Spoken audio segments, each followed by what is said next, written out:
ಜನರ ಒತ್ತಾಯಕ್ಕೆ ಮಣಿದ ರಾಜ್ಯ ಸರ್ಕಾರ. ಪ್ರಣವ್ ಮೊಹಂತಿ ನೇತೃತ್ವದಲ್ಲಿ ಎಸ್ಐಟಿ ಟೀಮ್ ರಚನೆ.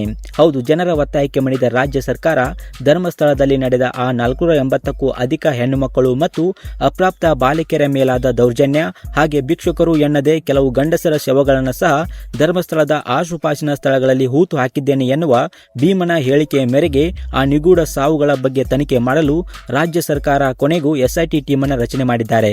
ಧರ್ಮಸ್ಥಳದಲ್ಲಾದ ಅಸಹಜ ಸಾವುಗಳ ತನಿಖೆಗೆ ಮತ್ತು ಹೂತಿಟ್ಟ ಶವಗಳನ್ನು ಹೊರತೆಗೆಯಲು ವಿಶೇಷ ತನಿಖಾ ತಂಡವನ್ನು ಕೂಡ ನೇಮಕ ಮಾಡಿಕೊಂಡಿದ್ದಾರೆ. ಈ ಒಂದು ತನಿಖೆ ಮಾಡಲು ರಚನೆ ಮಾಡಿರುವಂತಹ ರಾಜ್ಯ ಸರ್ಕಾರದ ಎಸ್ಐಟಿ ಟೀಮ್ನಲ್ಲಿ ಈ 4 ಜನ ಮುಖ್ಯರಾಗಿ ಕಾಣಿಸಿಕೊಂಡಿದ್ದಾರೆ. ಮೊದಲು doctor Pranav Mohanty, IPS police ಮಹಾನಿರ್ದೇಶಕರು, ಆಂತರಿಕ ಭದ್ರತಾ ವಿಭಾಗ, ಬೆಂಗಳೂರು. ಇವರು ಈ ಒಂದು ಟೀಮ್ನ ಮುಖ್ಯಸ್ಥರಾಗಿರುತ್ತಾರೆ. ಇನ್ನು ಎರಡನೇ ವ್ಯಕ್ತಿ ಶ್ರೀ MN ಅನುಚೇತ್, IPS ಉಪ ಪೊಲೀಸ್ ಮಹಾನಿರೀಕ್ಷಕರು, ನೇಮಕಾತಿ, ಬೆಂಗಳೂರು. ಇವರು ಸದಸ್ಯರಾಗಿರುತ್ತಾರೆ. ಇಲ್ಲಿ ಗಮನಿಸಬೇಕಾದ ವಿಷಯವೇನೆಂದರೆ ಈ ಒಂದು MN ಅನುಚೇತ್ IPS ಅವರು ಹಿಂದೆ ಸೌಜನ್ಯ ಪ್ರಕರಣದಲ್ಲಿ ಈ ಒಂದು ತನಿಖೆಯಲ್ಲಿ ASP ಆಗಿ ಕಾರ್ಯವನ್ನು ನಿರ್ವಹಿಸಿದ್ದರು.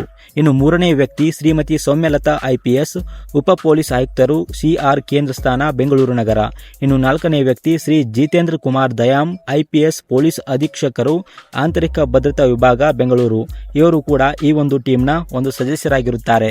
ಈ 4 ಅಧಿಕಾರಿಗಳನ್ನ ಒಳಗೊಂಡ ಪ್ರಣವ್ ಮೊಹಂತಿ ನೇತೃತ್ವದಲ್ಲಿ ಈ ಒಂದು SIT ಟೀಮ್ ಅನ್ನ ರಚನೆ ಮಾಡಿದ್ದಾರೆ ನಮ್ಮ ರಾಜ್ಯ ಸರ್ಕಾರ. ಇದರ ಬಗ್ಗೆ ನಿಮ್ಮ ಅನಿಸಿಕೆ, ಅಭಿಪ್ರಾಯವನ್ನ ತಪ್ಪದೆ ಕಮೆಂಟ್ ರೂಪದಲ್ಲಿ ತಿಳಿಸಿ.